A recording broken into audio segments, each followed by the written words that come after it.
but somebody said we should talk about the dating game killer. And I did think Oh yeah, we mentioned this on another episode, but I guess we can get deeper into it, right? we can get we can get deeper into it. They'll explain it in this, but the dating game killer, this was Rodney Akala. Rodney Akala was like a known serial killer. He had just gotten out of prison, not for murder, for assault. And he was still able to get onto the dating game show, and he was a convicted felon. But Rodney Akala later on in life would go on to murder several people, and I believe he's still in prison. He's still serving. He went to prison for life. But Rodney Akala was a notorious serial killer. But the thing that's crazy about this is that he actually made it onto the dating game, and he won. He was chosen as the date on the dating game, which again goes to show. It again goes to show you.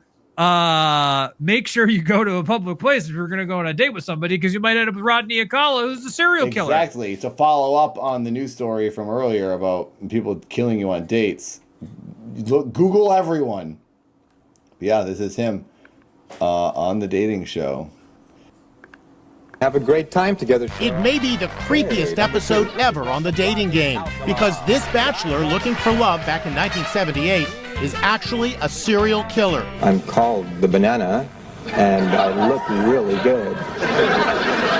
No one had any idea that Rodney Alcala. He does look like. I mean, he's charismatic and funny. Isn't that what they say about a lot of serial killers? They're like Ted Bundy was like a handsome. They did that. There was a movie on Hulu last year about him. Like, what's his name? Played him, the hot dude from High School Musical. Yeah. What's his name? He's a charismatic guy. I think that's. But I think that's the thing only about date nerds who have no charisma. Okay, that's not. Well, sometimes that goes south as well. But I think that's the thing. Yeah, just don't date anybody. I think that's the thing about Zac Efron. That's right. I think that's the thing about serial killers, that often they're very narcissistic. They have other disorders as well, but they have to blend in. So they have to be charismatic. Yeah. But I think that this is how they lure in a lot of their victims, is that like they're able to lure them in because they are charismatic. And like, I think we can look at him now and be like, oh, this guy looks super goofy. Yeah. But this was also in the 70s. Like, he looks like a 70s guy. He's like a surfer man, you know? Right. He just looks like a 70s man. Already launched his killing spree when he appeared on the popular dating show. What's your best time? The best time is at nighttime. Despite Alcala's weird behavior on the dating game, the Bachelorette chose him, but never went on the date because she reportedly found him creepy. She never went on a date because she found him creepy. I mean, I think that she talked to him and she was like, oh, yeah, I don't want to. Never mind. I believe at this point. Yeah, I remember this. I've seen this. They talk about the ones that have been proven, but then there's like, they think there's like 100 something other murders that he's responsible for. That's the whole, but like, that's what we were saying earlier about that other, that other person who, they can only connect him to 2 murders.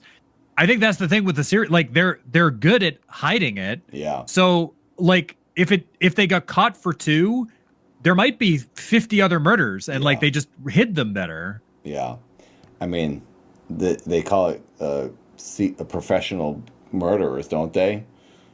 Yeah. Well, and also a lot of these serial killers, they're able to be logical and they're able to like hide their crimes for a long time, but then they just get into like a very like manic state, and they go crazy. They get into like bloodlust, and they're just like they're sloppier. Yeah. And that's when they get caught. Her, because Alcala would later be found guilty of 7 murders. Investigators believe he may have actually killed up to 130 victims. He was on the dating game on photos found on his property. I mean, he was on the dating game around the same time. If this is him in court, he's much older here. This is like the 2000s. Did he not get caught for like 30 years? No, he got caught. I think he got caught in the 80s, but he's just like, so I mean, the way that our criminal justice this is 7 years old, by the way, this reporting. Right. So. But also like the way that our criminal justice system works, like you know how it works, Nathan. It's like if somebody appeals their sentence, some of these people could be on death row for 20 years, 30 years. before they're actually like, Yeah, true. like some of these, like a lot of these serial killers, even if they're on death row, they die of natural causes in prison. They've been on death row for 40 years because they just keep appealing and appealing and appealing and appealing. And sometimes they are executed because they've run out of appeals. But some of them, like Rodney Akala, just sit on, they're just in prison for 40 years. Yeah. Property. Say hello to Rodney Alcala. Now the disturbing story is being made into a movie, Dating Game Killer, airing this Sunday on Investigation Discovery. Check I out will the say eerie this guy resemblance does of not actor look like Guillermo he does Diaz. not look like Rodney He Akala. says, check out the eerie resemblance. I don't see the resemblance. No, I'm sorry. I don't know who this actor is. I'm sorry, but you don't look anything like this guy. Nope. And the real-life serial killer. He's got no remorse. He's just a dark soul. The movie shows how Alcala would lure his victims by posing as a professional photographer. Let's get some test shots. Detectives say he would toy with his victims, often strangling them and allowing them to regain consciousness before finally killing them. Oh my Please, God. will you untie me? Incredibly, he had already This is the served time in prison for sexual assault. He already went to prison. Well, that's what I was How did he saying. get Is on the that, dating show? They didn't check your history and your record back in the 70s. well, that's what I was saying. That's what I was saying is that the craziest part about this is that he was already in prison for another crime, and they obviously didn't background check him at all. No, I don't think they did that back then. I mean, I think that Maybe they did. yeah. Well, no, they couldn't have. They would have seen he was.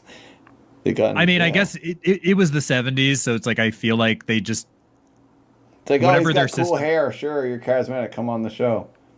right. Well, I mean, he also probably he could have like lied about his identity, True. Easier to do back knows? then. Well, there was a story about Rodney Akala is that he lied about his identity after. I think that I'm trying to remember the detail of it because I listened to a podcast about him once.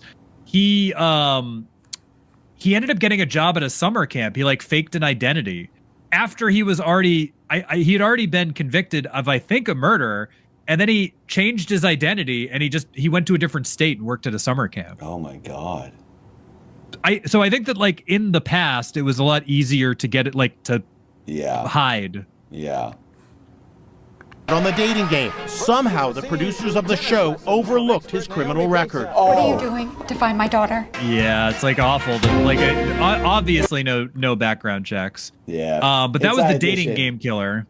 Yeah, that was the dating game killer. That was somebody suggested we talk about it. I don't remember who, but somebody suggested we talk about Fascinating, it. morbid, and terrifying all at the same time.